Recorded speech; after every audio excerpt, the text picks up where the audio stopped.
집으로 울려 퍼진 전화벨 소리는 나의 평화로운 아침을 조각내었다. 침대에서 몸을 일으키기도 전에 수화기 너머로 아들 하준의 목소리가 들려왔다.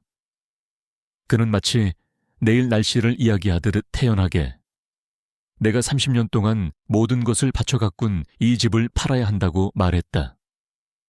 그의 목소리는 차분했지만 내게는 날카로운 칼날처럼 심장을 꿰뚫었다.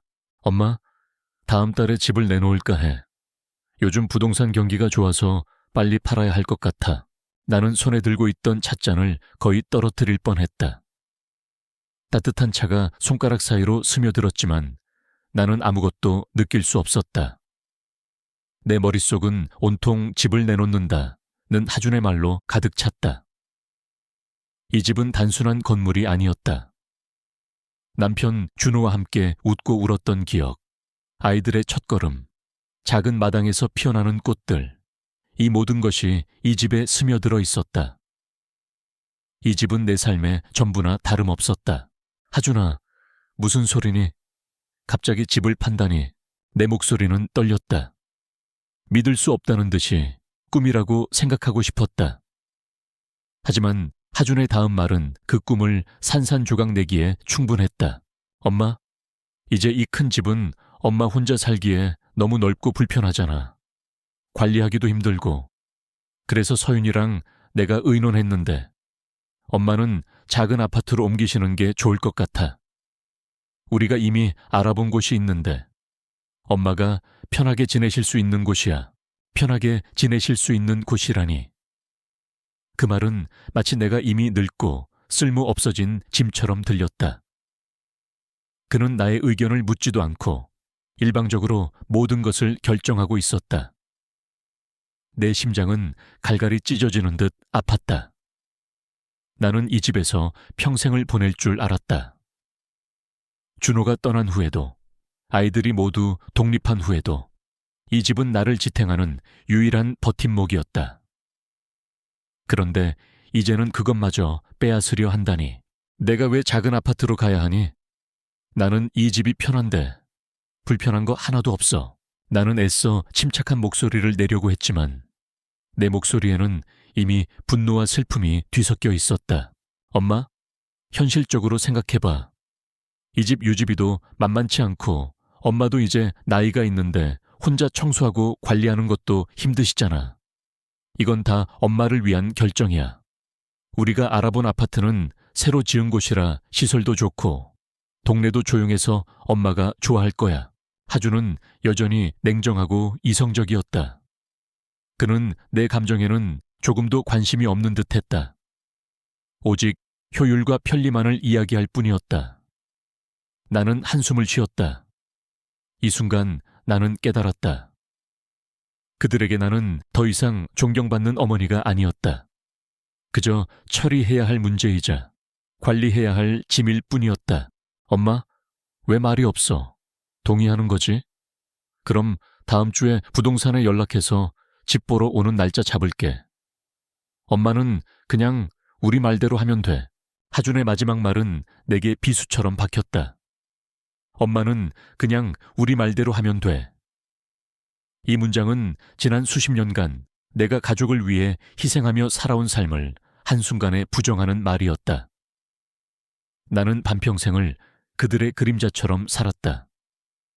남편을 뒷바라지하고 아이들을 키우는데 모든 것을 바쳤다. 내 꿈, 내 열정, 내 자신은 모두 가족이라는 이름 아래 묻어버렸다.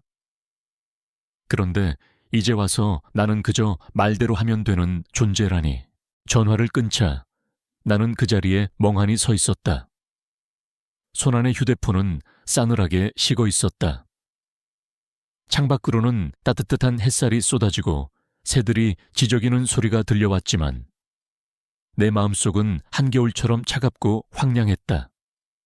눈물이 흐르지 않았다. 너무나 큰 충격에 눈물조차 메말라 버린 듯했다.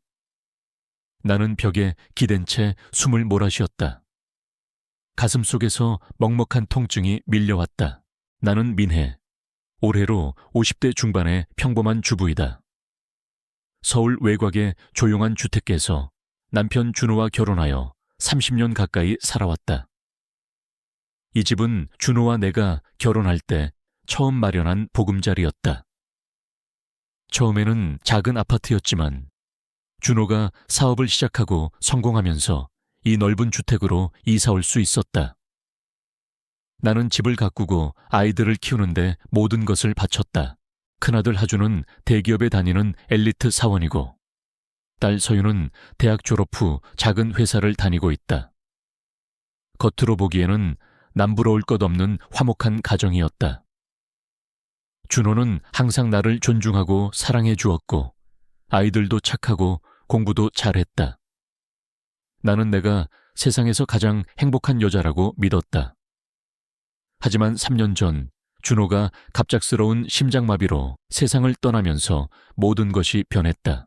준호는 내게 많은 것을 남겼지만 동시에 감당하기 힘든 빈자리를 남겼다. 아이들은 이제 모두 성인이 되어 각자의 삶에 바빴다. 하주는 결혼을 앞두고 있었고 서유는 남자친구와 함께 살 계획을 세우고 있었다. 나는 홀로 이 넓은 집에서 쓸쓸하게 시간을 보냈다. 처음에는 아이들이 나를 더 보살펴 줄 것이라고 생각했다. 하지만 현실은 달랐다. 하주는 일주일에 한두 번 안부 전화를 하는 것이 전부였다. 서유는 거의 연락이 없었다. 가끔 집에 들르기는 했지만 그것은 마치 의무적인 방문 같았다. 그들은 내게 엄마, 힘들지 않아요, 괜찮아요 라고 묻곤 했지만 그 질문에는 진심이 담겨 있지 않았다. 그들은 내 대답을 듣기도 전에 자신의 이야기로 화제를 돌리거나 이내 피곤하다는 핑계로 서둘러 집을 떠나곤 했다. 나는 그들에게 짐이 되고 싶지 않았다. 그래서 더 노력했다. 매일 아침 일찍 일어나 집안을 깨끗하게 정리하고 그들이 좋아하는 음식을 만들었다. 하준이 좋아하는 갈비찜, 서윤이 좋아하는 잡채. 그들이 혹시라도 집에 들를까 싶어 항상 냉장고를 가득 채워놓았다. 하지만 대부분의 음식은 내가 혼자 먹거나 버려야 했다. 나는 이제껏 내 삶이 가족을 중심으로 돌아가고 있다고 믿었다. 그들의 행복이 곧 나의 행복이라고 생각했다. 하지만 하준의 전화는 그 모든 것이 착각이었다는 것을 깨닫게 해주었다. 나는 그들에게 더 이상 행복의 중심이 아니었다. 그저 치워야 할 존재, 해결해야 할 문제일 뿐이었다. 나는 거실 창가로 다가가 밖을 내다보았다. 내가 직접 가꾼 작은 정원에는 장미와 라일락이 만개해 있었다. 이 꽃들은 내가 심고 가꾸며 오랜 시간을 보낸 나의 분신과도 같았다. 봄에는 싱그러운 새싹을 틔우고 여름에는 아름다운 꽃을 피웠다. 겨울에는 앙상한 가지로 혹한을 견뎌냈다. 이 모든 순간을 나는 이 집에서 함께했다. 나는 이 집의 모든 구석구석을 사랑했다. 거실의 따뜻한 햇살, 주방에서 나는 음식 냄새, 아이들 방의 낙서, 그리고 남편의 서재에 남아있는 책 향기까지. 이 모든 것이 나에게는 소중한 추억이자 위안이었다. 그런데 이제는 이 모든 것을 잃게 될지도 모른다니 나는 눈을 감았다. 머릿속에는 지난 30년간의 결혼 생활이 파노라마처럼 스쳐 지나갔다. 준호는 나에게 정말 좋은 남편이었다. 그는 항상 나를 아끼고 사랑해 주었다. 나의 모든 결정을 존중해 주었고 내가 하고 싶은 일을 마음껏 하도록 지지해 주었다. 그 덕분에 나는 전업주부로서도 부족함 없이 살 수 있었다. 하지만 동시에 나는 내 자신을 잃어갔다. 젊은 시절 나는 그림을 그리는 것을 좋아했다. 작은 화실을 열어 나만의 그림을 그리고 싶다는 꿈도 있었다. 하지만 결혼 후 나는 그 꿈을 접었다. 준호의 사업을 돕고 아이들을 키우는 것이 우선이었다. 나중에 시간이 되면 다시 시작할 수 있겠지라고 생각했다. 그 나중은 결국 오지 않았다. 나는 아이들에게 모든 것을 주었다. 좋은 교육을 시키고 부족함 없이 키우기 위해 최선을 다했다. 그들이 성공하는 모습을 보며 나는 만족감을 느꼈다. 그들의 행복이 곧 나의 행복이라고 굳게 믿었다. 하지만 이제 와서 나는 그들에게 짐이 되었다. 내가 모든 것을 바친 가족에게 버림받는 기분이었다. 갑자기 가슴이 답답해졌다. 숨쉬기조차 힘들었다. 나는 손으로 가슴을 움켜쥐었다. 이런 감정은 처음이었다. 슬픔을 넘어선 배신감과 절망감. 지난 세월의 모든 노력이 한순간에 무너져 내리는 듯했다. 나는 이대로 무릎 꿇을 수는 없었다. 이 집은 내게 단순한 집이 아니었다. 내 삶의 증거이자 나의 존재 이유였다. 하준의 다음 전화가 오기 전에 나는 무엇이든 해야 했다.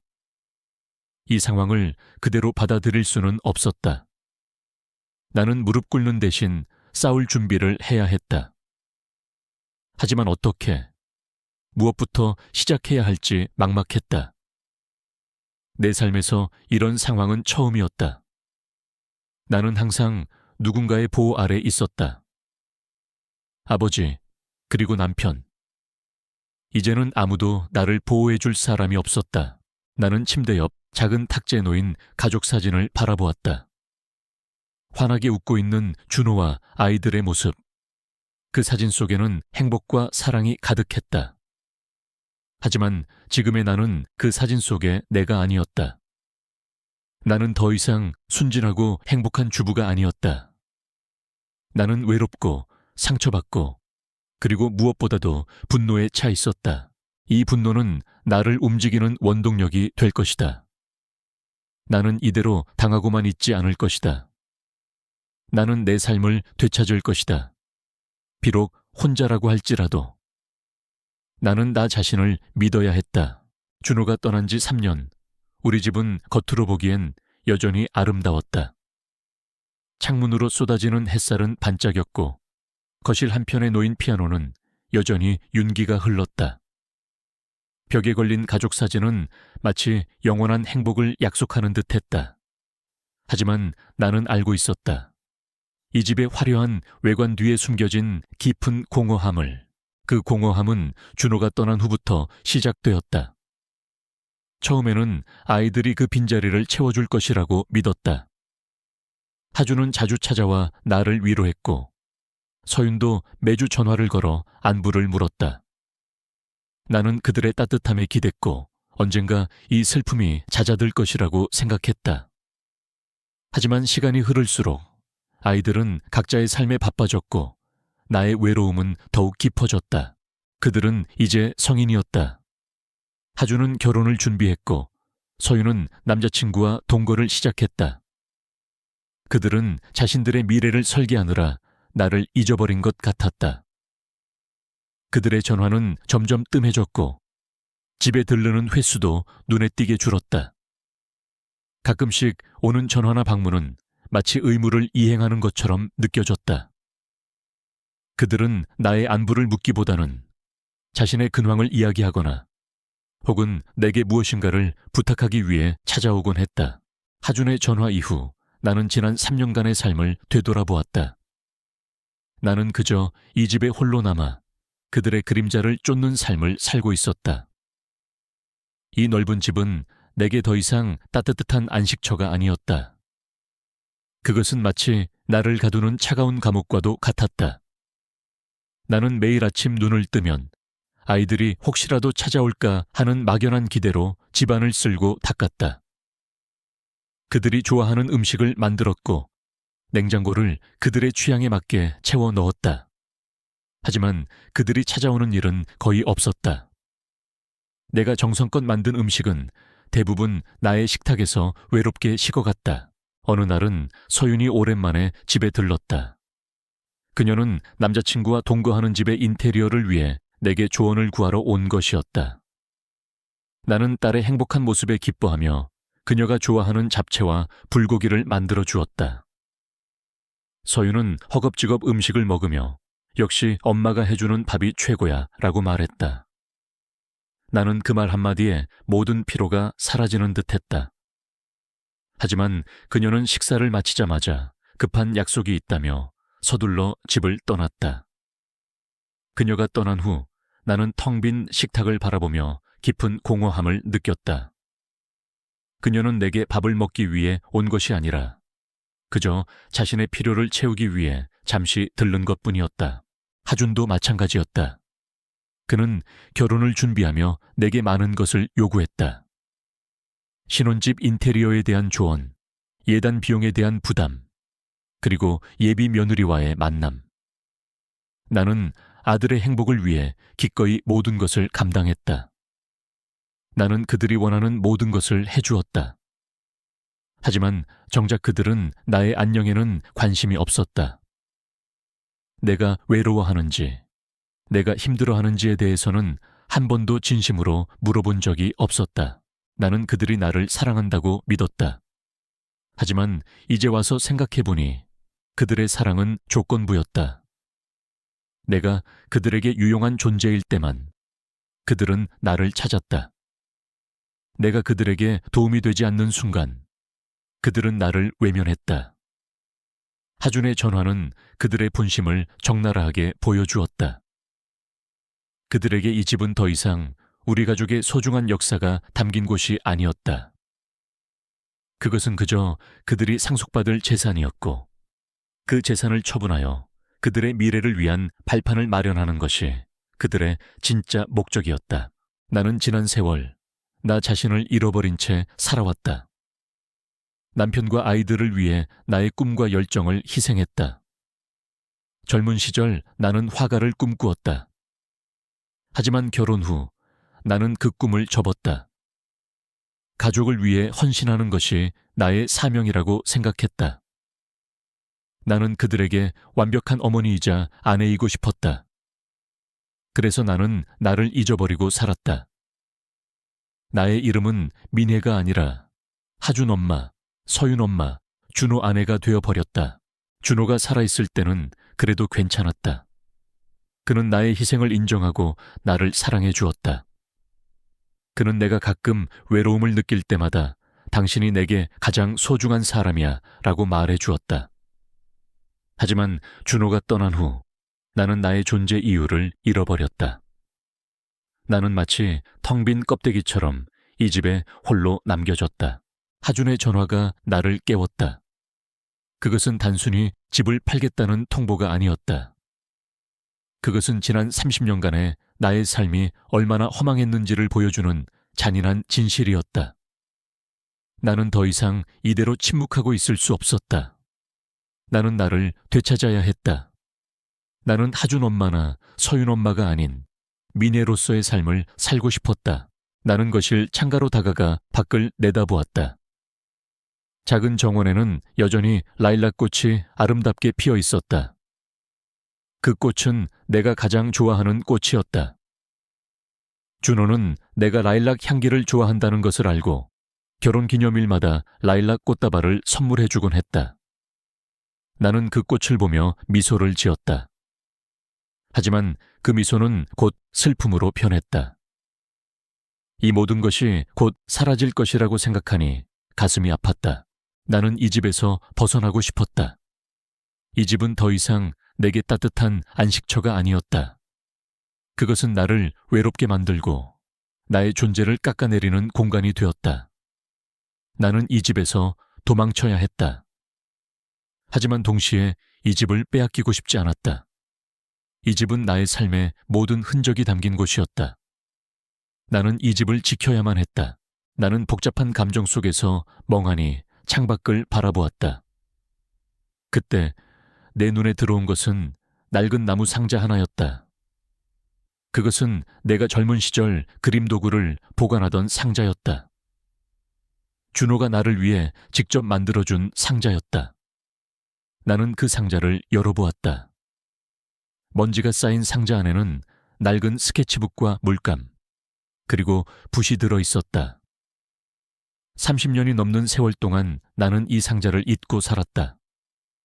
나는 그저 가족을 위해 헌신하는 삶을 사는 것이 행복이라고 믿었다. 하지만 이제 와서 보니 나는 나 자신의 행복을 외면하고 있었다. 나는 낡은 스케치북을 펼쳐보았다. 스케치북 안에는 20대 시절에 내가 그린 그림들이 들어있었다. 풋풋하고 순수했던 시절의 내 모습이 그 그림들 속에 담겨 있었다. 나는 그림을 보며 미소를 지었다. 그리고 동시에 눈물이 흘러내렸다. 나는 왜 이 꿈을 포기했을까? 왜 나 자신을 잊고 살았을까? 후회와 슬픔이 밀려왔다. 나는 낡은 붓을 들고 물감을 섞어보았다.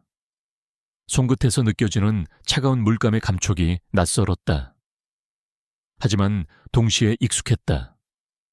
나는 캔버스에 붓을 가져갔다. 붓은 자유롭게 움직였다. 나는 라일락 꽃을 그렸다. 연한 보라색 물감이 캔버스 위에서 피어났다. 나는 그림을 그리면서 잊고 지냈던 행복을 느꼈다. 이것이 바로 내가 진정으로 원했던 삶이었다. 나는 그림을 그리는 동안 내가 왜 이 집을 지켜야 하는지를 다시 한번 깨달았다. 이 집은 단순히 나의 재산이 아니었다. 이 집은 내가 나 자신을 되찾을 수 있는 유일한 공간이었다. 나는 이 집을 지키고 이 집에서 나의 꿈을 다시 시작하고 싶었다. 나는 그림을 그리면서 지난 3년간의 공허함을 잊을 수 있었다. 나는 그림을 통해 나 자신과 소통하고 나의 감정을 표현할 수 있었다. 나는 그림을 그리면서 다시 살아나는 것을 느꼈다. 그림을 완성한 후 나는 캔버스 앞에 앉아 한참 동안 그림을 바라보았다. 그림 속 라일락 꽃은 아름답게 피어 있었다. 나는 그림을 보며 다짐했다. 나는 이 집을 지키고 이 집에서 나의 꿈을 다시 시작할 것이다. 나는 더 이상 누군가의 엄마나 아내가 아닌 미네로서의 삶을 살 것이다. 나는 낡은 그림 도구를 정리하며 하준의 전화를 기다렸다. 나는 더 이상 두렵지 않았다. 나는 더 이상 외롭지 않았다. 나는 나 자신을 믿고 나 자신을 위해 싸울 것이다.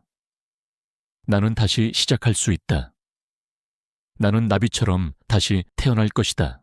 그날 이후 하준은 매일같이 내게 전화를 걸어 집을 팔자고 종용했다. 그의 목소리는 점점 더 단호해졌고 나의 동의를 구하기보다는 통보에 가까웠다. 그는 내가 집을 파는 것에 반대하는 이유를 엄마의 비이성적인 감정 때문이라고 치부했다. 나는 그와 더 이상 논쟁하고 싶지 않았다. 나는 그저 침묵으로 일관했다. 침묵은 나의 마지막 방어 수단이었다. 하지만 그 침묵은 하준에게는 나의 암묵적인 동의로 받아들여지는 것 같았다. 며칠 후 하준과 서윤이 함께 집으로 찾아왔다. 그들의 손에는 커다란 부동산 서류 봉투가 들려 있었다. 그들은 거실 소파에 나란히 앉아 나를 마주보았다. 그들의 표정은 굳어 있었고 마치 심각한 사업 회의를 하는 것 같았다. 엄마, 더 이상 미룰 수 없어. 우리가 이미 부동산 중개인에게 연락해서 다음 주에 집을 보러 오겠다고 했어. 하준이 서류 봉투를 책상 위에 내려놓으며 말했다. 나는 아무 대답도 하지 않았다. 그저 그들의 눈을 똑바로 바라보았다. 엄마, 이건 다 엄마를 위한 일이야. 엄마는 왜 자꾸 우리 마음을 몰라주는 거야? 서윤이 울먹이는 목소리로 말했다. 하지만 그녀의 눈빛에는 슬픔보다는 짜증이 더 엿보였다. 나는 그녀의 그런 이기적인 태도에 실망했다. 그녀는 정말 나를 걱정하는 것이 아니라 자신의 계획이 틀어질까봐 불안해하는 것이었다. 내가 너희들 마음을 모른다고. 그럼 너희는 내 마음을 알기나 하니. 내 목소리는 낮고 차분했지만 그 안에는 지난 세월 동안 쌓인 분노와 슬픔이 담겨 있었다. 엄마, 그게 무슨 말이야? 우리는 항상 엄마를 생각하고 걱정했어. 아빠 돌아가신 후에 엄마 혼자 지내는 거 우리가 얼마나 걱정했는지 알아. 하준이 흥분한 목소리로 반박했다. 나는 그의 뻔뻔함에 헛웃음이 나왔다. 그들이 나를 걱정했다고? 그들이 나를 걱정했다면 왜 지난 3년간 나를 혼자 내버려 두었을까? 왜 내가 외로워하는 동안 한 번도 진심으로 내 마음을 물어보지 않았을까? 너희들이 나를 걱정했다면 왜 나에게 묻지도 않고 내 집을 팔려 하니? 너희에게 이 집은 그저 돈으로 보일 뿐이겠지. 하지만 나에게는 내 삶의 전부야. 나는 감정을 억누르며 말했다. 하지만 이미 내 목소리는 떨리고 있었다. 눈물이 쏟아질 것 같았지만 나는 애써 참았다. 그들 앞에서 약한 모습을 보이고 싶지 않았다. 엄마, 감정적으로 행동하지 마. 이건 냉정하게 판단해야 할 문제야. 우리가 알아보니까 엄마가 살 아파트는 전망도 좋고 보안도 철저해서 훨씬 안전하고 좋아. 엄마는 그저 우리의 제안을 받아들이기만 하면 돼. 하준의 말은 나를 다시 한번 절망에 빠뜨렸다. 그는 여전히 내 감정에는 관심이 없었다. 그는 그저 자신의 계획을 관철시키기 위해 나를 설득하려 할 뿐이었다. 나는 그들의 얼굴을 번갈아 바라보았다. 그들의 눈빛에는 더 이상 사랑과 존경이 없었다. 오직 계산과 이기심만이 가득했다.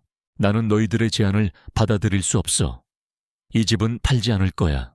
나는 단호하게 말했다. 나의 말에 하준과 서윤의 얼굴은 굳어졌다. 그들은 내가 이렇게 강하게 반발할 것이라고는 예상하지 못했던 것 같았다. 엄마, 지금 이게 장난인 줄 알아?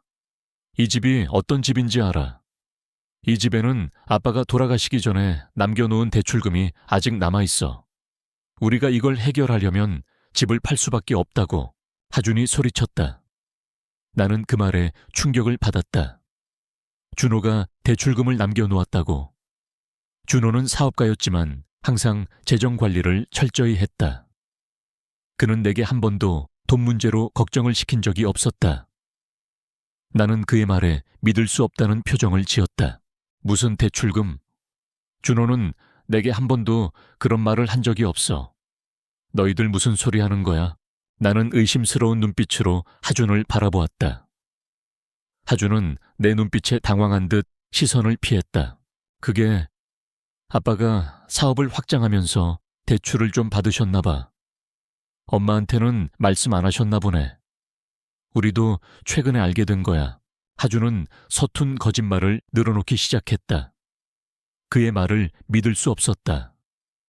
준호는 어떤 일이든 나와 상의하는 사람이었다. 그가 내게 말하지 않고 거액의 대출금을 남겨 놓았을 리가 없었다.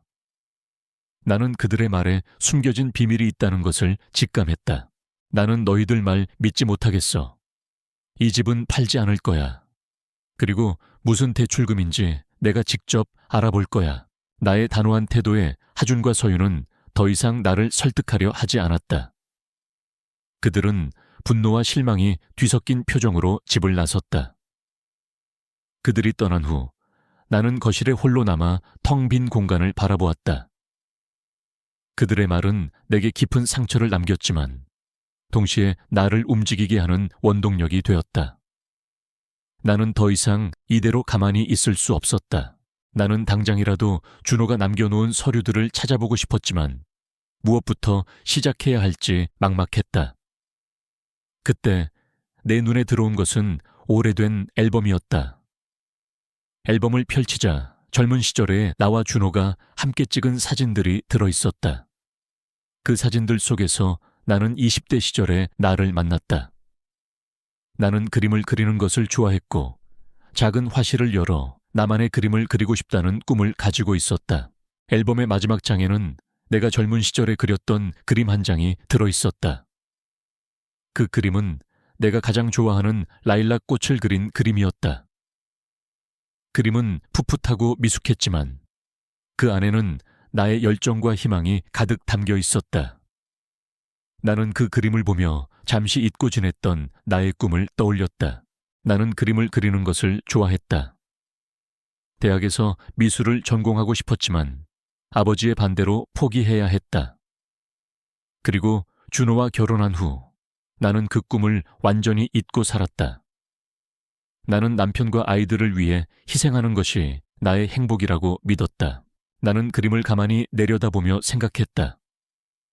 만약 내가 그 시절에 내 꿈을 포기하지 않았더라면 지금의 나는 어떤 모습이었을까?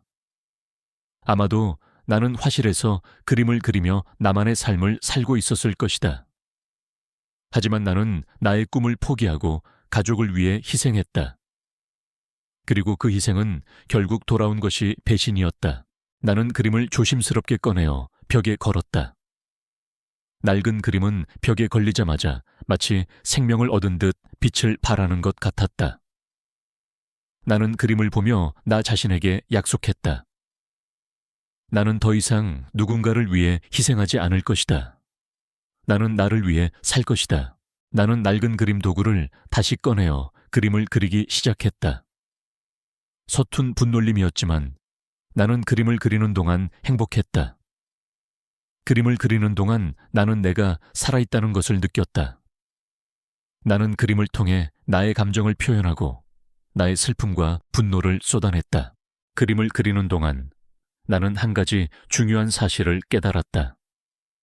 나는 그동안 내가 잃어버린 것을 찾기 위해 싸워야 하는 것이 아니라 내가 지켜야 할 것을 위해 싸워야 한다는 것을. 이 집은 나의 그림과 나의 추억이 담긴 소중한 공간이었다. 나는 이 집을 지키고 이 집에서 나의 꿈을 다시 시작할 것이다. 나는 더 이상 하준과 서윤의 말에 휘둘리지 않을 것이다. 나는 나만의 길을 갈 것이다. 나는 그림을 통해 나 자신을 되찾고 나만의 행복을 찾을 것이다. 이 집은 더 이상 내게 외로운 감옥이 아니었다. 그것은 내게 새로운 시작을 알리는 희망의 공간이었다. 나는 낡은 그림 도구를 정리하며 다음 그림을 그릴 준비를 했다. 나의 손은 더 이상 떨리지 않았다. 나의 마음은 더 이상 혼란스럽지 않았다. 나는 평온함을 되찾았다. 나는 더 이상 약한 존재가 아니었다. 나는 나 자신을 믿고 나 자신을 위해 싸울 준비가 되어 있었다. 나는 다시 태어날 것이다. 나는 나비처럼 훨훨 날아오를 것이다. 하준이 남편 준호가 남긴 대출금 이야기를 꺼낸 이후 나는 그 말에 계속해서 신경이 쓰였다. 준호는 꼼꼼한 성격이었고 항상 나와 모든 재정 문제를 상의했다. 그가 나 몰래 거액의 대출금을 남겨놓았다는 것은 도무지 믿기지 않는 일이었다. 하준이 집을 팔기 위한 핑계를 대고 있는 것은 아닐까 하는 의심이 들었다. 나는 이 집을 지키기 위해서라도 그 진실을 파헤쳐야 했다. 나는 먼저 준호의 서재로 향했다. 그곳은 3년 전 그가 떠난 후로 거의 손대지 않은 채 그대로 보존되어 있었다. 서재의 공기는 준호의 흔적이 그대로 남아있는 듯했다. 나는 책장과 서랍을 조심스럽게 뒤지기 시작했다.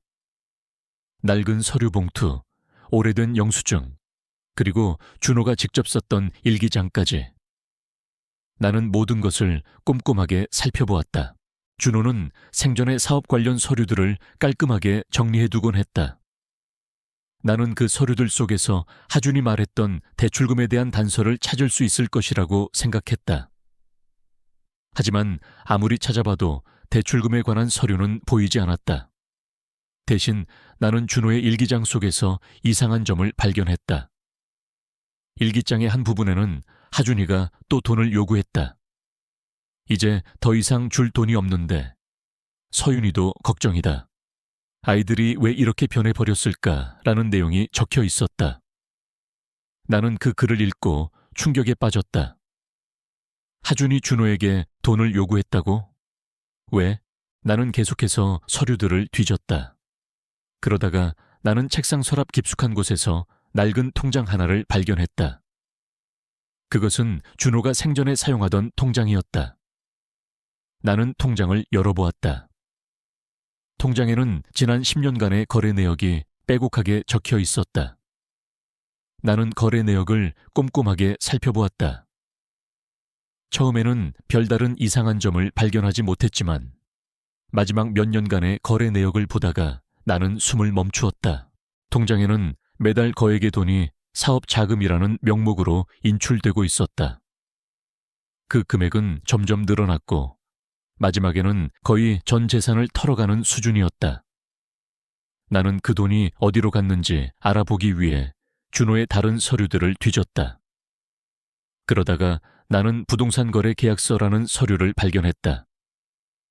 서류에는 준호가 하준에게 빌라를 구매해 주었다는 내용이 적혀 있었다. 나는 그 내용을 보고 충격에 빠졌다. 하주는 이미 준호에게 빌라를 받아놓고 있었다. 하지만 그에게는 아직 거액의 대출금이 남아 있었다. 하주는 그 대출금을 갚기 위해 내가 살고 있는 이 집을 팔려 했던 것이었다. 나는 그들의 거짓말에 분노했다. 그들은 나를 걱정하는 척하며 사실은 자신들의 이익을 위해 나를 속이려 했던 것이었다. 나는 배신감에 몸을 떨었다. 나는 서윤의 서류도 찾아보았다. 서윤은 남자친구와 동거를 시작했다고 했지만 서류에는 그녀가 빌라를 구매했다는 내용이 적혀 있었다. 서윤 또한 준호에게 빌라를 받아놓고 있었던 것이다. 나는 그들의 이기심에 치를 떨었다. 그들은 자신들의 이익을 위해 부모의 재산을 이용하고 심지어는 어머니인 나를 속이려 했다. 나는 그들이 더 이상 내 아들과 딸이 아니라고 생각했다. 그들은 내게서 모든 것을 빼앗아 가려는 강도와 다름없었다. 나는 서재에서 모든 서류를 들고 나와 거실로 향했다. 거실에는 여전히 내가 그린 라일락 그림이 걸려 있었다. 그림은 내게 용기를 주었다. 나는 더 이상 약한 존재가 아니었다. 나는 내 자신을 위해 싸울 것이다. 그날 저녁 하준에게 전화가 왔다. 엄마, 다음 주에 부동산 중개인 만나기로 했어. 서류 준비해서 우리한테 보내줘. 나는 하준의 말에 조용히 대답했다. 하준아, 무슨 서류를 말하는 거니? 뭐야, 엄마. 아빠가 남긴 대출금 때문에 집을 팔아야 한다고 했잖아. 그 서류 말이야. 하준의 목소리에는 짜증이 섞여 있었다. 나는 그의 뻔뻔함에 헛웃음이 나왔다. 하준아, 내가 서재에서 서류들을 찾아봤는데 아빠가 남긴 대출금 서류는 보이지 않던데. 혹시 너희가 서류를 빼돌린 거니? 나의 말에 하준은 당황한 듯 잠시 말을 잃었다. 무슨 소리야, 엄마. 우리가 왜 서류를 빼돌려? 그냥 엄마가 못 찾은 거겠지. 다시 잘 찾아봐. 나는 분명히 찾아봤어. 하지만 서류는 보이지 않았어. 대신 나는 다른 서류들을 발견했지. 너희가 아빠에게서 받은 빌라 서류들 말이야. 나의 말에 하준은 더 이상 변명하지 못했다. 그는 분노에 찬 목소리로 소리쳤다. 엄마, 지금 이게 무슨 짓이야? 엄마가 감히 아빠 서류를 뒤져? 엄마가 왜 남의 물건을 뒤져? 나는 하준의 말에 어이가 없었다. 남의 물건이라니. 준호는 내 남편이었고 그가 남긴 모든 것은 우리 가족의 것이었다. 하준은 이미 자신의 이익을 위해 부모의 재산을 이용하고 있었다. 그런데 이제 와서 남의 물건이라니. 하준아, 그 서류는 남의 물건이 아니야. 그것은 우리 가족의 소중한 재산이야. 그리고 나는 너희가 그 재산을 어떻게 사용했는지 알 권리가 있어. 너희는 아빠에게서 빌라를 받았으면서 왜 내게는 말하지 않았니? 나의 말에 하준은 전화를 끊어버렸다. 나는 휴대폰을 내려놓고 한숨을 쉬었다. 나는 그들의 이기심과 배신의 깊은 상처를 받았다. 하지만 동시에 나는 강해져야 한다는 것을 깨달았다. 나는 더 이상 약한 존재가 아니었다. 나는 나 자신을 지키기 위해 싸울 것이다. 다음 날 나는 다시 서재로 향했다. 나는 준호의 일기장을 다시 한번 읽어보았다. 일기장에는 하준과 서윤이 사업 자금을 명목으로 준호에게 돈을 요구했다는 내용이 자세하게 적혀 있었다. 준호는 아이들의 요구에 맞춰 돈을 주었지만 동시에 그들을 걱정하고 있었다. 그는 아이들이 점점 더 이기적으로 변해가는 것을 보며 슬퍼했다. 나는 그 일기장을 읽고 눈물을 흘렸다. 준호는 내가 알지 못하는 사이에 홀로 아이들의 변심에 고통받고 있었던 것이다. 나는 준호의 마지막 일기장을 펼쳤다. 일기장에는 민혜야, 미안하다. 내가 너에게 짐을 남겨놓는 것 같아 마음이 아프다. 하지만 너는 이겨낼 수 있을 거야. 너는 강한 사람이니까. 너의 꿈을 포기하지 않았으면 좋겠다. 너의 그림은 정말 아름다우니까. 나는 항상 너를 사랑한다. 라는 내용이 적혀 있었다. 나는 준호의 마지막 메시지를 읽고 오열했다. 그는 나를 사랑했고 나를 믿었다. 그는 내가 이 모든 것을 이겨낼 수 있을 것이라고 믿었다. 나는 그의 마지막 메시지를 읽고 다시 한번 용기를 얻었다. 나는 준호의 마지막 소원을 이루어주기 위해 나의 꿈을 다시 시작할 것이다. 나는 더 이상 약한 존재가 아니었다. 나는 나 자신을 위해 그리고 준호를 위해 강해져야 했다. 나는 서재에서 모든 서류를 정리하고 다음 계획을 세우기 시작했다. 나는 더 이상 하준과 서윤의 말에 휘둘리지 않을 것이다. 나는 나만의 방식으로 이 집을 지키고 나의 꿈을 다시 시작할 것이다. 나는 그림을 그리는 것을 다시 시작할 것이다. 나는 더 이상 잃어버린 꿈을 후회하지 않을 것이다. 나는 새로운 꿈을 꾸고 그 꿈을 향해 나아갈 것이다. 나는 나비처럼 훨훨 날아오를 것이다. 나는 서류들을 들고 무작정 집 밖을 나섰다. 어디로 가야 할지, 누구에게 도움을 청해야 할지 막막했다. 내 삶에서 이런 상황은 처음이었다. 나는 항상 누군가의 보호 아래 있었다. 남편 준호가 모든 것을 해결해 주었기 때문에 나는 세상의 냉정하고 복잡한 일들을 전혀 알지 못했다. 나는 그저 가족을 위해 헌신하며 사는 것이 나의 역할이라고 믿었다. 하지만 이제는 모든 것이 변했다. 나는 혼자였다. 나는 낯선 거리에서 멍하니 서 있었다. 어디로 가야 할지 몰라 헤매고 있을 때 내 머릿속에 한 사람의 얼굴이 떠올랐다. 대학 시절부터 절친이었던 지수였다. 지수는 졸업 후 로펌에 들어가 변호사가 되었고 지금은 꽤 유명한 변호사가 되어 있다는 소식을 들었다. 나는 그녀에게 연락할 엄두가 나지 않았다. 지난 세월 동안 나는 아이들을 키우고 가정을 돌보느라 바빠서 지수와 연락이 끊긴 지 오래였다. 그녀에게 연락하여 나의 이런 초라한 모습을 보이는 것이 창피했다. 하지만 나는 다른 방법이 없었다. 나는 용기를 내어 지수에게 전화를 걸었다. 전화벨이 몇 번 울린 후 익숙한 목소리가 들려왔다. 민희야. 지수는 오랜만에 듣는 내 목소리에도 불구하고 단번에 나를 알아보았다. 나는 그녀의 따뜻한 목소리를 듣자마자 눈물이 쏟아질 것 같았다. 나는 애써 눈물을 참고 나의 상황을 간략하게 설명했다. 지수는 나의 이야기를 듣고 한숨을 쉬었다. 민혜야, 대체 무슨 일이 있었던 거야? 당장 우리 사무실로 와. 나는 지수의 사무실로 향했다. 그녀의 사무실은 강남의 초고층 빌딩에 있었다. 세련된 사무실 안에서 지수는 예전과 다름없이 당당하고 멋진 모습이었다. 나는 그녀의 모습을 보며 부끄러움을 느꼈다. 나는 지난 세월 동안 그저 한 남자의 아내, 두 아이의 엄마로 살았을 뿐인데 지수는 자신의 꿈을 이루고 멋진 커리어 우먼이 되어 있었다. 민혜야, 왜 이렇게 말랐어? 무슨 일이야? 준호 오빠가 남긴 재산은 다 어떻게 된 거야? 지수는 걱정스러운 표정으로 나를 바라보았다. 나는 그녀에게 지난 3년간의 나의 삶과 하준의 전화를 받은 후에 모든 상황을 자세하게 설명했다. 나는 준호가 남긴 서류들과 하준이 빌라를 받았다는 사실, 그리고 서윤도 마찬가지라는 사실을 모두 털어놓았다. 지수는 나의 이야기를 듣고 분노했다. 세상에 민혜야, 너의 아들과 딸이 어떻게 너에게 이럴 수가 있어? 그들은 너를 속이고 너의 재산을 가로채려 한 거야.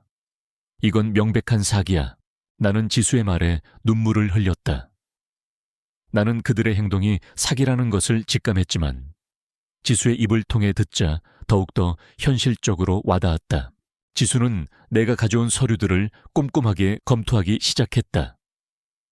그녀는 서류를 보며 고개를 저었다. 민혜야, 준호 오빠가 남긴 이 서류들을 보니까 상황이 심각해. 하준이가 말한 대출금은 실제로 존재해. 하지만 그 대출금은 이 집을 담보로 받은 대출금이 아니라 하준이 사업을 한다며 준호 오빠를 속여서 받은 대출금이야. 준호 오빠는 하준이가 사업에 실패할까봐 내게 말하지 못하고 혼자 앓고 있었던 것 같아. 나는 지수의 말에 충격을 받았다. 하준이 준호를 속여서 돈을 챙겼다고. 나는 그들의 이기심에 다시 한번 깊은 상처를 받았다. 지수는 한숨을 쉬며 말했다. 민혜야, 우리는 지금부터 치밀한 계획을 세워야 해. 하준이와 서윤이가 집을 팔기 전에 우리가 먼저 움직여야 해. 만약 그들이 집을 팔아버리면 그 돈을 되찾기까지는 오랜 시간이 걸릴 거야. 나는 지수에게 어떻게 해야 할지 물었다. 나는 그녀가 하라는 대로 모든 것을 할 준비가 되어 있었다. 지수는 노트북을 켜고 꼼꼼하게 계획을 세우기 시작했다. 일단 우리가 해야 할 일은 3가지야. 첫째, 모든 증거를 수집하는 것.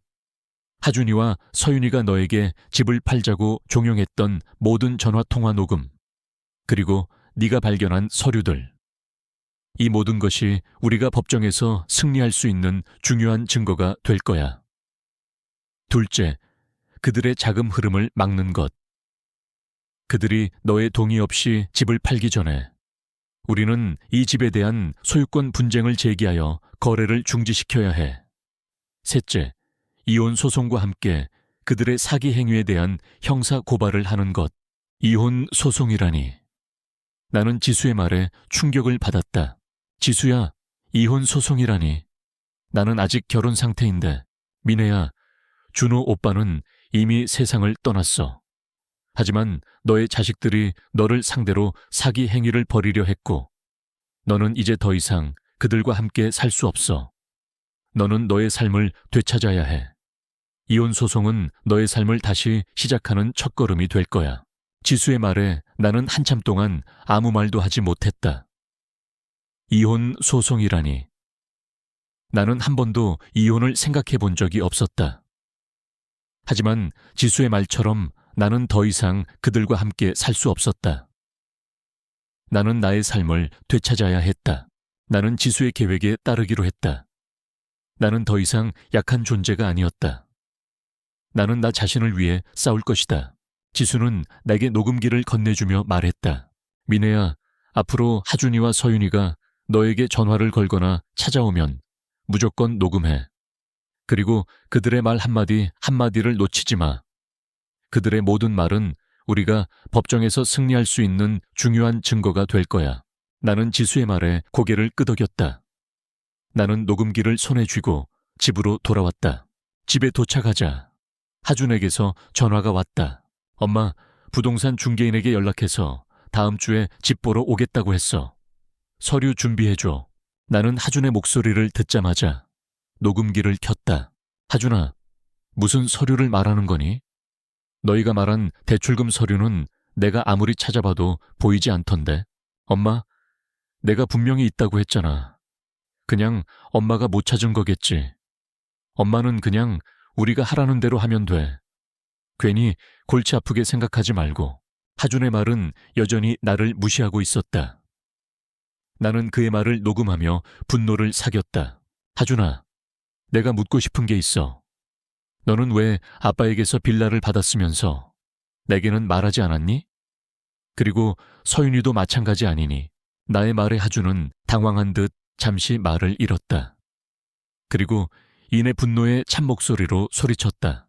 엄마, 지금 그게 무슨 상관이야? 그건 아빠가 나에게 준 선물이야. 엄마가 신경 쓸 일이 아니라고. 나는 하준의 말에 충격을 받았다. 그들은 내가 신경 쓸 일이 아니라고 말하며 나의 존재를 부정하고 있었다. 나는 더 이상 그들에게 기대할 것이 없다는 것을 깨달았다.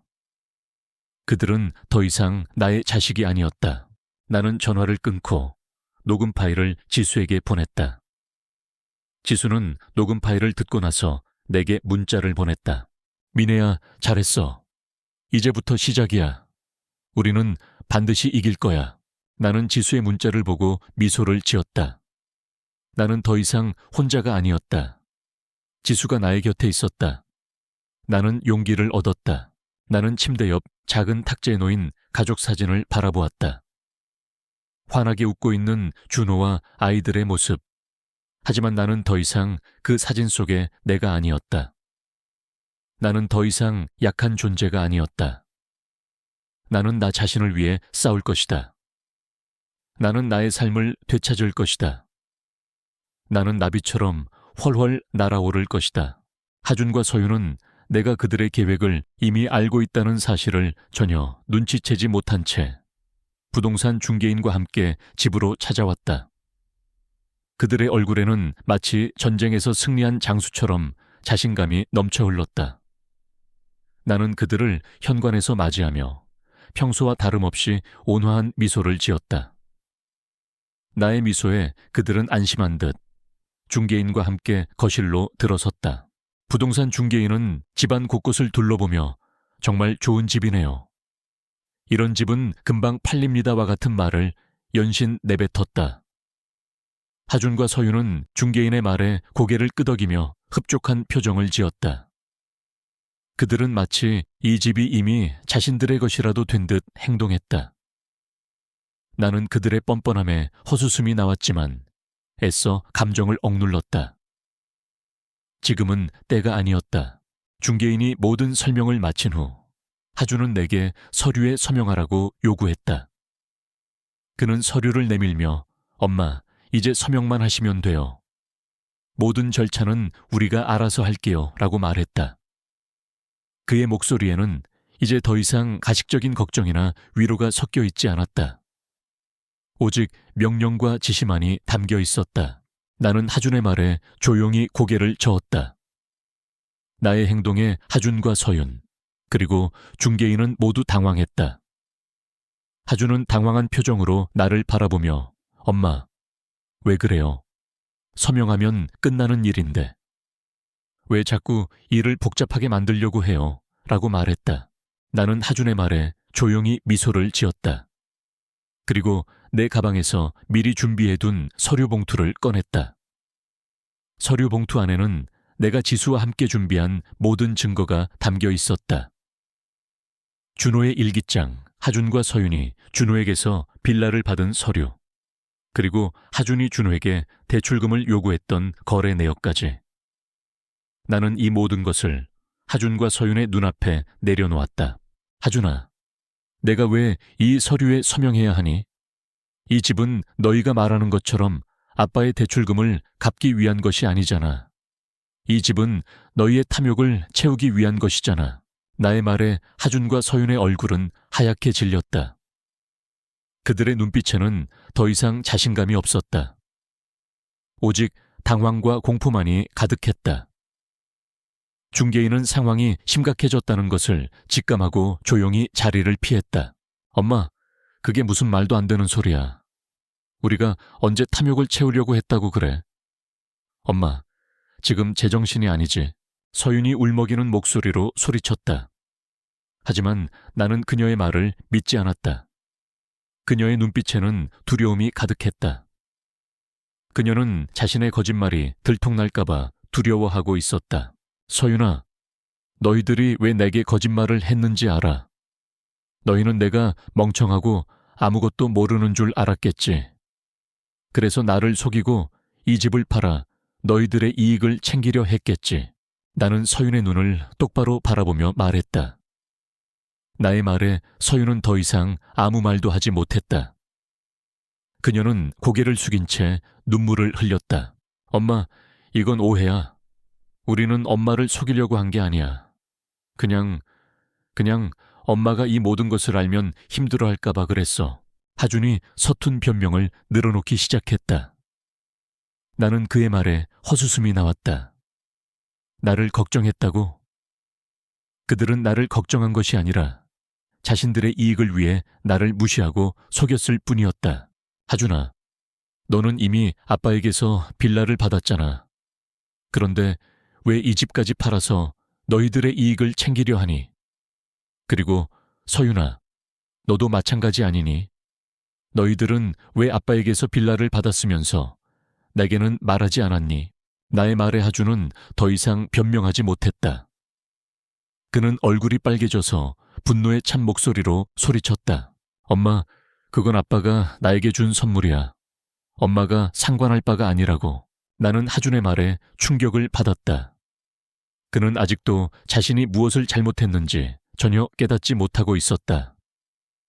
그는 여전히 자신이 피해자인 것처럼 행동했다. 나는 그의 뻔뻔함에 치를 떨었다.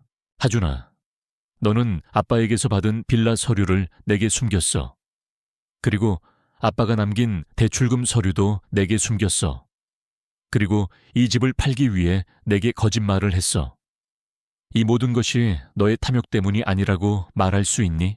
나의 말에 하준은 주먹을 불끈 쥐었다. 그는 분노에 가득 찬 눈빛으로 나를 노려보았다. 나는 그의 눈빛에서 더 이상 나의 아들이 아닌 낯선 사람의 모습을 보았다. 그는 이미 내게서 모든 것을 빼앗아 가려는 강도와 다름없었다. 엄마, 제발 그만해. 우리에게 왜 이렇게까지 하는 거야? 우리가 언제 엄마에게 잘못했다고 그래? 서윤이 울먹이며 말했다. 나는 그녀의 눈물을 믿지 않았다. 그녀의 눈물은 진심이 아니라 자신의 이익을 지키기 위한 가짜 눈물이었다. 서윤아, 너희들은 내가 이 모든 것을 알면 힘들어할까봐 내게 거짓말을 했다고 했지. 하지만 너희의 거짓말은 나를 더 힘들게 만들었어. 너희는 나의 믿음을 배신했고 나의 사랑을 짓밟았어. 나의 말에 서윤은 더 이상 아무 말도 하지 못했다. 그녀는 고개를 숙인 채 오열했다. 나는 하준과 서윤을 바라보며 내가 이 싸움에서 반드시 이겨야 한다는 것을 깨달았다. 이 싸움은 단순히 집을 지키기 위한 싸움이 아니었다. 이 싸움은 나의 삶, 나의 자존심, 그리고 나의 존재를 지키기 위한 싸움이었다. 나는 하준에게 말했다. 하준아, 나는 더 이상 너희들의 말을 믿지 않을 거야. 이 집은 팔지 않을 거야. 그리고 나는 너희를 상대로 소송을 제기할 거야. 너희가 나게 한 모든 거짓말과 사기 행위에 대해 법정에서 밝힐 거야. 나의 말에 하준과 서윤은 충격에 휩싸였다. 그들은 내가 소송을 제기할 것이라고는 전혀 예상하지 못했던 것 같았다. 그들의 얼굴에는 당황과 공포만이 가득했다. 그들은 더 이상 나를 무시하거나 조종하려 하지 않았다. 나는 그들에게서 등을 돌리고 내 방으로 향했다. 방으로 들어서자 침대 옆 작은 탁자에 놓인 가족 사진이 눈에 들어왔다. 사진 속에 나는 여전히 환하게 웃고 있었다. 하지만 나는 더 이상 그 사진 속에 내가 아니었다. 나는 더 이상 약한 존재가 아니었다. 나는 나 자신을 위해 싸울 것이다. 나는 지수에게 전화를 걸어 모든 상황을 설명했다. 지수는 나의 말을 듣고 민혜야, 잘했어. 이제부터 시작이야. 우리는 반드시 이길 거야 라고 말했다. 나는 지수의 말에 용기를 얻었다. 나는 침대 옆 작은 탁자에 놓인 낡은 스케치북을 펼쳤다. 스케치북 안에는 내가 그린 라일락 그림이 들어있었다. 나는 그림을 보며 미소를 지었다. 이 그림은 내가 잃어버린 꿈을 다시 시작할 수 있다는 희망을 주었다. 나는 더 이상 과거에 얽매이지 않을 것이다. 나는 나 자신을 위해, 그리고 나의 꿈을 위해 새로운 삶을 시작할 것이다. 나는 나비처럼 훨훨 날아오를 것이다. 지수와 나는 곧바로 하준과 서윤을 상대로 소송을 제기했다. 소송의 쟁점은 3가지였다. 첫째, 남편 준호가 남긴 집의 소유권 문제. 둘째, 하준과 서윤이 준호에게서 받은 빌라의 소유권 문제. 셋째, 그들이 나를 상대로 벌인 사기 행위에 대한 배상 문제. 나는 이 싸움이 길고 고통스러울 것이라고 예상했지만 지수의 옆에 있으니 두렵지 않았다. 나는 이 싸움에서 반드시 이겨야만 했다. 첫 번째 재판이 열리던 날, 나는 법정 문 앞에서 하준과 서윤을 만났다. 그들은 초췌한 모습으로 변해 있었다. 그들의 눈에는 더 이상 오만함이나 자신감이 없었다. 오직 불안과 두려움만이 가득했다. 서윤은 나를 보자마자 눈물을 흘렸다. 엄마, 제발 우리 용서해 주세요. 우리가 잘못했어요. 제발 소송 취하해 주세요. 나는 서윤의 눈물을 보며 마음이 아팠지만 그녀의 눈물이 진심이 아니라는 것을 알고 있었다. 그녀의 눈물은 자신의 이익을 지키기 위한 가짜 눈물이었다. 나는 그녀의 손을 잡고 말했다. 서윤아, 너희들이 내게 용서를 구하는 것은 이제 소용없어. 너희는 이미 나의 믿음을 배신했고 나의 사랑을 짓밟았어. 이제는 법정에서 모든 것을 밝히는 수밖에 없어. 나의 말에 서윤은 더 이상 아무 말도 하지 못했다. 그녀는 고개를 숙인 채 오열했다. 하주는 굳은 표정으로 나를 노려보았다. 그의 눈빛에는 여전히 내 대한 원망과 분노가 담겨 있었다. 재판이 시작되자 지수는 내가 준비한 모든 증거를 제출했다. 준호의 일기장, 하준과 서윤이 준호에게서 빌라를 받은 서류, 그리고 그들이 내게 했던 거짓말을 녹음한 파일까지. 지수는 내가 제출한 모든 증거를 바탕으로 하준과 서윤의 사기 행위를 낱낱이 밝혔다. 그들은 나의 동의 없이 집을 팔려 했고 내게 거짓말을 했다. 이 모든 것이 법정에서 명백하게 드러났다. 하준과 서윤의 변호사는 그들의 행동이 어머니를 위한 선의였다고 주장했다. 그들은 내가 늙고 혼자서 큰 집을 관리하기 힘들 것이라고 생각해서 내게 더 편안하고 안전한 공간을 마련해 주려 한 것이라고 변호했다. 그들의 변호는 나를 더욱더 분노하게 했다. 그들은 마지막까지도 자신들의 잘못을 인정하지 않고 나를 비이성적인 늙은이로 몰아쓰려 했다. 피고 측 변호인은 선의라고 말씀하셨지만 과연 어머니의 동의 없이 재산을 처분하려 한 것이 선의라고 할 수 있습니까? 또한 피고들이 이미 고인인 아버지에게서 거액의 빌라를 증여받았음에도 불구하고 어머니에게는 그 사실을 숨긴 채 오히려 집을 팔아 아버지의 대출금을 갚아야 한다고 거짓말한 것은 무엇으로 설명하실 겁니까? 지수의 날카로운 질문에 하준과 서윤의 변호사는 아무 말도 하지 못했다. 법정의 분위기는 우리에게 유리하게 흘러갔다. 재판이 진행되는 동안 나는 하준과 서윤의 얼굴을 계속해서 바라보았다. 그들은 내가 알던 착하고 순수한 아이들이 아니었다. 그들은 탐욕과 이기심으로 가득 찬 낯선 사람들이었다. 나는 그들을 보며 가슴이 찢어지는 듯 아팠다. 내가 평생을 바쳐 키운 아이들이 어떻게 이렇게 변할 수 있었을까? 두 번째 재판이 열리던 날, 법정에는 더 많은 기자들이 몰려들었다. 이 사건은 이미 지역사회에서 큰 화제가 되어 있었다. 어머니를 상대로 한 자식들의 사기극이라는 제목의 기사들이 연일 쏟아져 나왔다. 하준과 서윤은 기자들의 플래시 세례를 받으며 고개를 숙인 채 법정으로 들어섰다. 그들의 얼굴에는 수치심과 분노가 뒤섞여 있었다. 재판은 놀라울 정도로 순조롭게 진행되었다. 지수는 내가 제출한 증거들을 바탕으로 하준과 서윤의 사기 행위를 명백하게 증명했다. 특히 준호의 일기장은 재판의 중요한 증거가 되었다. 판사는 준호의 일기장을 읽으며 눈물을 흘렸다. 그는 준호가 얼마나 아이들을 사랑했고 동시에 그들의 변심에 고통받았는지를 알 수 있었다. 피고들의 행동은 그 어떤 변명으로도 용서받을 수 없습니다. 고인인 아버지의 재산을 가로채려 했으며 어머니를 상대로 사기 행위를 벌였습니다. 이는 명백한 범죄 행위입니다. 판사는 엄중하게 말했다. 그리고 최종 판결을 내렸다. 법원은 내가 준호에게서 상속받은 집의 소유권을 인정했다. 또한 하준과 서윤이 준호에게서 받은 빌라의 소유권을 무효화하고 그들에게 그동안 받은 재산과 위자료를 내게 반환하라고 판결했다. 하준과 서윤은 법정에서 오열했다.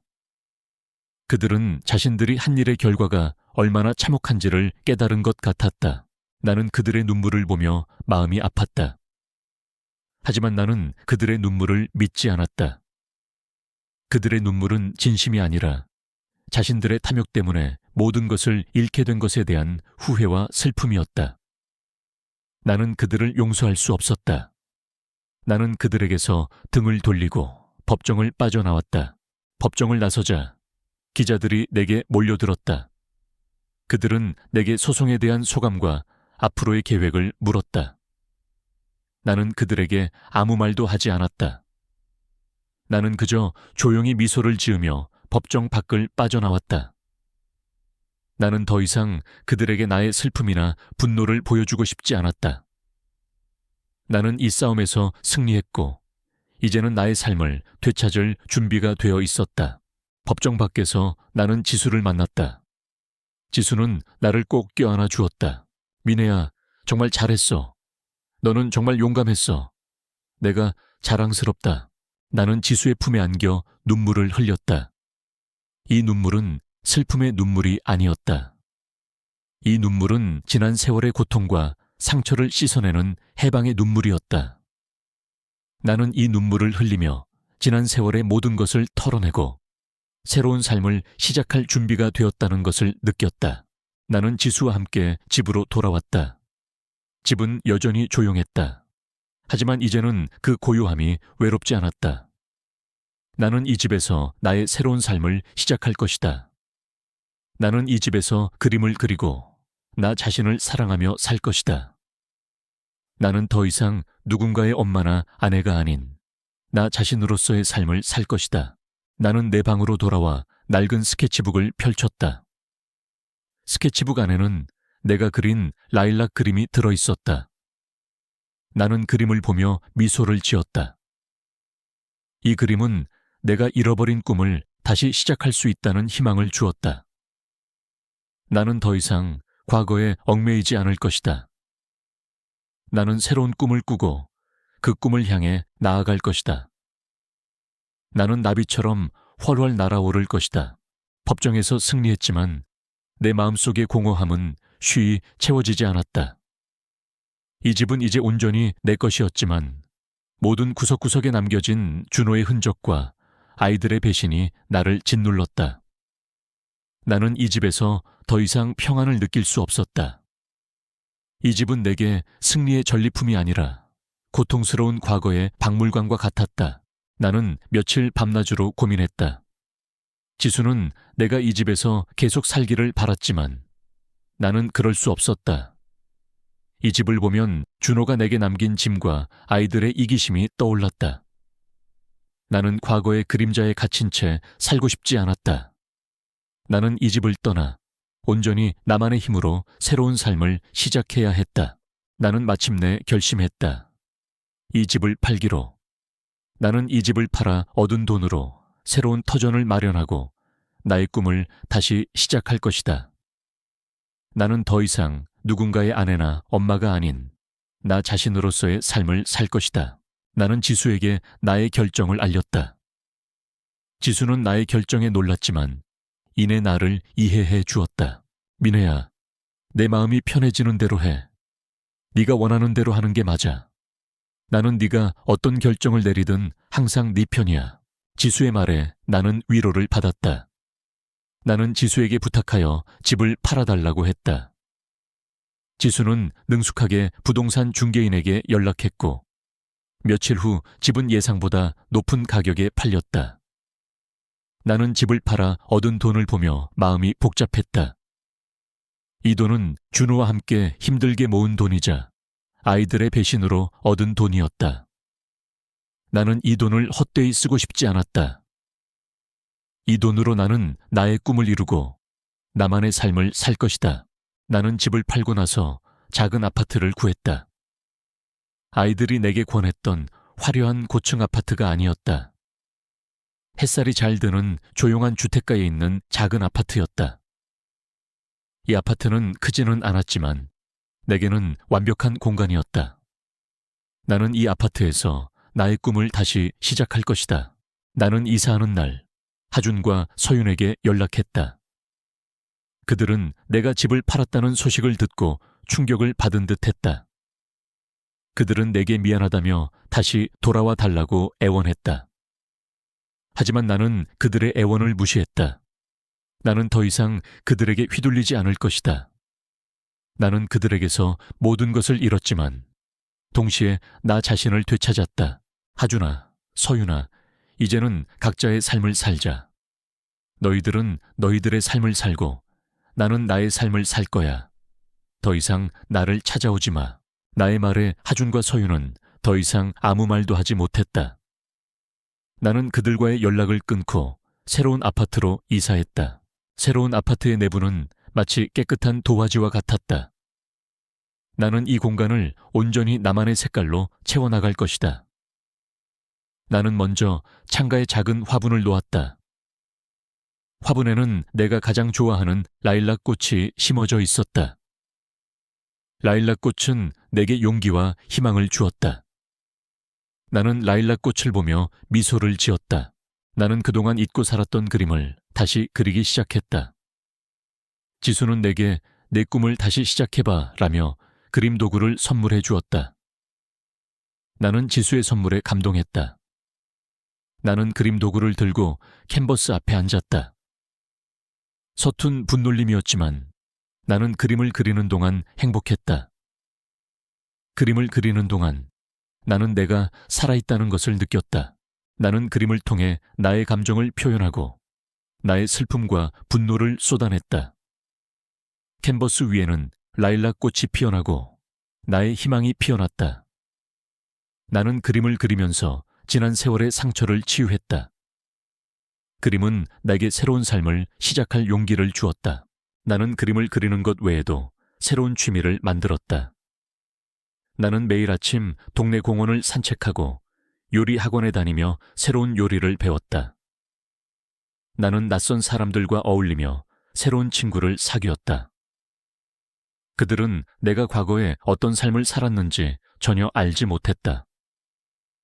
그들은 나를 하준 엄마나 서윤 엄마가 아닌 미네로서 대해주었다. 나는 그들과 함께하는 시간이 즐거웠다. 어느 날은 요리 학원에서 만난 친구들과 함께 작은 전시회에 갔다. 전시회에는 여러 화가들의 그림이 전시되어 있었다. 나는 그림들을 보며 많은 것을 느꼈다.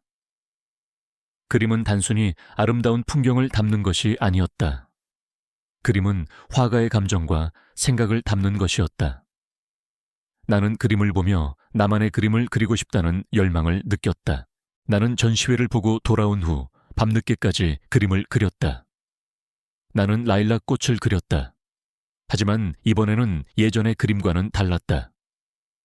예전의 그림은 풋풋하고 순수했지만 이번 그림은 나의 슬픔과 분노, 그리고 나의 희망이 담겨 있었다. 나는 그림을 통해 나의 삶을 이야기하고 싶었다. 나는 그림을 그리면서 나 자신을 되찾았다. 나는 더 이상 과거의 그림자에 갇힌 채 살지 않을 것이다. 나는 나 자신을 사랑하고 나 자신을 위해 살 것이다. 이 작은 아파트는 내게 새로운 삶을 시작할 수 있는 따뜻한 안식처가 되었다. 나는 이 아파트에서 나의 꿈을 이루고 나만의 행복을 찾을 것이다. 나는 나비처럼 훨훨 날아오를 것이다. 나는 침대에 누워 천장을 바라보았다. 천장에는 내가 직접 그린 라일락 그림이 걸려 있었다. 그림은 어둠 속에서도 빛을 발하는 것 같았다. 나는 그림을 보며 미소를 지었다. 이 미소는 지난 세월의 고통과 상처를 씻어내는 해방의 미소였다. 나는 이 미소를 지으며 나의 새로운 삶을 시작할 준비가 되었다는 것을 느꼈다. 나는 더 이상 누군가의 아내나 엄마가 아닌 나 자신으로서의 삶을 살 것이다. 나는 나를 사랑하고 나를 믿고 나 자신을 위해 살 것이다. 이 삶은 오직 나만의 삶이다. 나는 이 삶을 통해 나의 존재를 증명할 것이다. 나는 더 이상 약한 존재가 아니었다. 나는 나 자신을 위해 싸울 것이다. 나는 나비처럼 훨훨 날아오를 것이다. 새로운 아파트에서의 삶은 평화로웠다. 나는 매일 아침 일어나 따뜻한 차를 마시고 창밖에 라일락 꽃을 보며 그림을 그렸다. 더 이상 누군가를 위해 음식을 만들거나 텅 빈 집을 쓸고 닦을 필요가 없었다. 나의 시간은 온전히 나만의 것이었다. 어느 날 오후 나는 그림을 그리다가 문득 그리움에 젖었다. 하준과 서윤이 보고 싶었다.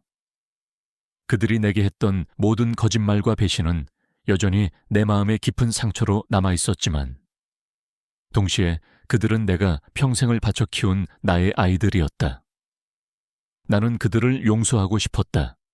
하지만 동시에 그들에게 연락할 용기가 나지 않았다. 그때 현관문 벨이 울렸다. 나는 문을 열었다. 문 앞에는 하준과 서윤이 서 있었다. 그들의 얼굴은 초췌했고 눈은 충혈되어 있었다. 그들은 나를 보자마자 눈물을 흘렸다. 엄마, 죄송해요. 우리가 잘못했어요. 엄마가 보고 싶어서 왔어요. 서윤이 울먹이는 목소리로 말했다. 나는 그들의 눈물을 보며 마음이 아팠지만 그들을 쉽게 용서할 수 없었다. 나는 그들이 내게 했던 거짓말과 배신을 잊을 수 없었다. 너희들이 왜 왔니? 나는 너희들에게 더 이상 할 말이 없어. 돌아가. 나는 차가운 목소리로 말했다. 나의 말에 하준과 서윤은 더욱더 오열했다. 엄마, 우리가 정말 잘못했어요. 우리가 엄마에게 너무 이기적이었어요. 용서해 주세요. 우리가 엄마에게 했던 모든 것을 되돌리고 싶어요. 하준이 무릎을 꿇으며 말했다. 나는 그의 눈물을 보며 한숨을 쉬었다.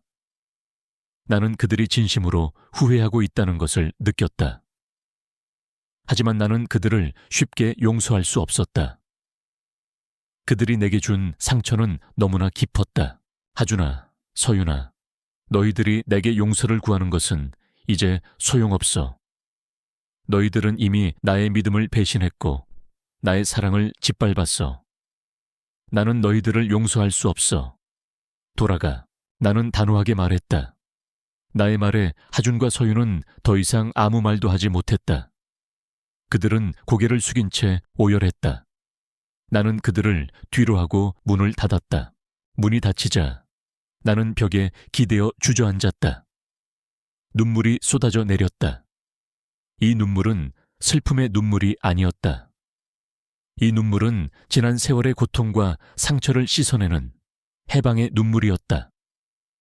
나는 이 눈물을 흘리며 지난 세월의 모든 것을 털어내고 새로운 삶을 시작할 준비가 되었다는 것을 느꼈다. 그날 이후 하준과 서윤은 매일같이 내게 편지를 보냈다. 편지에는 그들이 내게 했던 모든 잘못과 배신에 대한 후회와 반성이 담겨 있었다. 그들은 내게 용서를 구하고 다시 가족으로 돌아가고 싶다고 했다. 나는 그들의 편지를 읽으며 마음이 복잡했다. 나는 그들을 용서하고 싶었지만 동시에 그들을 다시 받아들일 용기가 나지 않았다. 나는 그들의 편지를 지수에게 보여주었다. 지수는 편지를 읽고 나서 내게 말했다. 미네야, 너의 아이들이 진심으로 후회하고 있는 것 같아. 하지만 너의 마음이 아직 준비되지 않았다면 그들을 용서하지 않아도 돼. 너의 마음이 편해지는 대로 해. 너의 감정이 가장 중요해. 지수의 말에 나는 위로를 받았다. 나는 내 마음이 편해지는 대로 하기로 했다. 나는 더 이상 누군가의 기대에 맞춰 살지 않을 것이다. 나는 나 자신을 사랑하고 나 자신을 위해 살 것이다. 나는 그들의 편지를 한동안 보지 않았다. 그리고 며칠 후 나는 하준과 서윤에게 편지를 썼다. 편지에는 내가 그들에게 했던 모든 진심이 담겨 있었다. 나는 그들에게 용서하겠다는 말 대신 내게 시간을 달라고 했다. 나는 그들에게 내게 시간을 주면 언젠가 그들을 용서할 수 있을 것이라고 했다. 나의 편지를 받은 후 하준과 서윤은 더 이상 내게 찾아오지 않았다.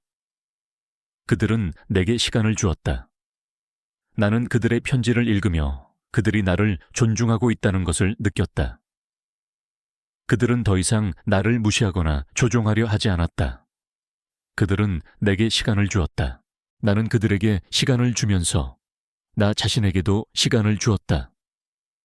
나는 그림을 그리는 것 외에도 동네 도서관에서 자원봉사를 하고 노인복지관에서 그림을 가르치기 시작했다.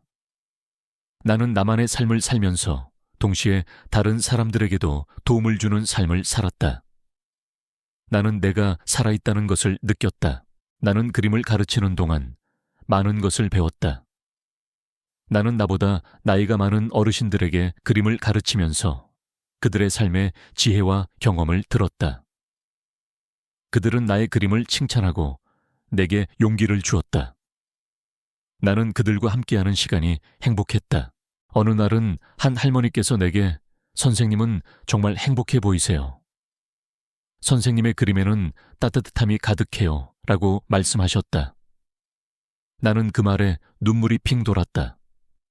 나는 지난 세월 동안 내가 얼마나 불행했는지를 깨달았다. 하지만 이제는 아니었다.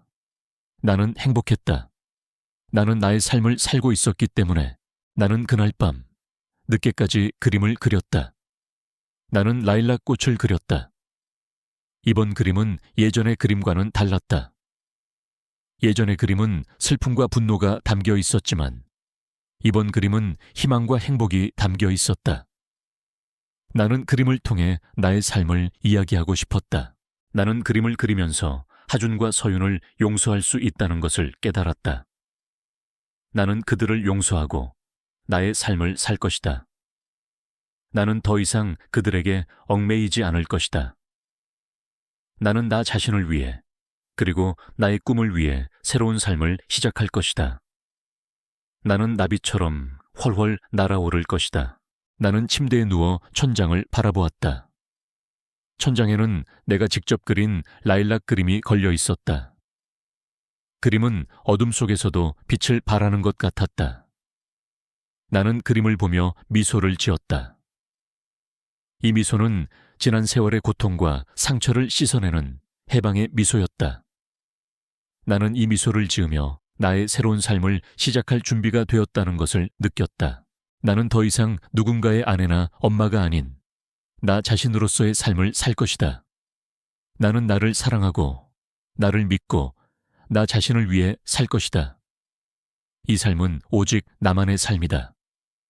나는 이 삶을 통해 나의 존재를 증명할 것이다. 나는 더 이상 약한 존재가 아니었다. 나는 나 자신을 위해 싸울 것이다. 나는 나비처럼 훨훨 날아오를 것이다. 시간은 흐르고 나는 새로운 아파트에서 평화로운 나날을 보냈다. 매일 아침 창가에 놓인 라일락 화분에 물을 주며 하루를 시작했다. 라일락 향기는 나의 하루를 싱그럽게 채워주었고 나는 그 향기 속에서 내가 진정으로 살아있음을 느꼈다. 그림은 나의 삶의 일부가 되었다. 나는 캔버스 위에 나의 감정을 자유롭게 표현했다. 슬픔, 분노, 그리고 희망. 나의 그림은 더 이상 풋풋하고 미숙한 그림이 아니었다. 그것은 나의 삶의 모든 것을 담고 있는 하나의 이야기였다. 나는 그림을 통해 나 자신과 소통하고 나 자신의 상처를 치유했다. 어느 날은 동네 작은 갤러리에서 개인전을 열었다. 나의 그림들은 어머니의 정원이라는 이름으로 전시되었다. 갤러리에는 많은 사람들이 찾아왔다. 그들은 나의 그림을 보며 감동했고 나의 이야기에 귀를 기울였다. 나는 그림을 통해 나의 삶을 이야기하고 사람들은 나의 이야기에 공감했다. 나는 나의 그림이 사람들에게 위로와 용기를 줄 수 있다는 것을 깨달았다. 개인전이 끝난 후 나는 화가로서의 삶을 시작했다. 나는 작은 화실을 열어 사람들에게 그림을 가르치기 시작했다. 나의 화실에는 많은 사람들이 찾아왔다. 그들은 그림을 배우고 싶어 했고 나의 이야기를 듣고 싶어 했다. 나는 그들에게 그림을 가르치고 나의 이야기를 들려주었다. 나는 그들과 함께하는 시간이 행복했다. 어느 날은 화실의 하준과 서윤이 찾아왔다. 그들은 나의 개인전을 보고 나의 화실을 찾아온 것이었다. 그들의 얼굴은 여전히 초췌했지만 눈빛에는 이제 더 이상 이기심이나 탐욕이 없었다. 그들의 눈빛에는 후회와 반성이 가득했다. 엄마, 우리가 너무 늦게 찾아와서 죄송해요. 개인전 정말 축하드려요.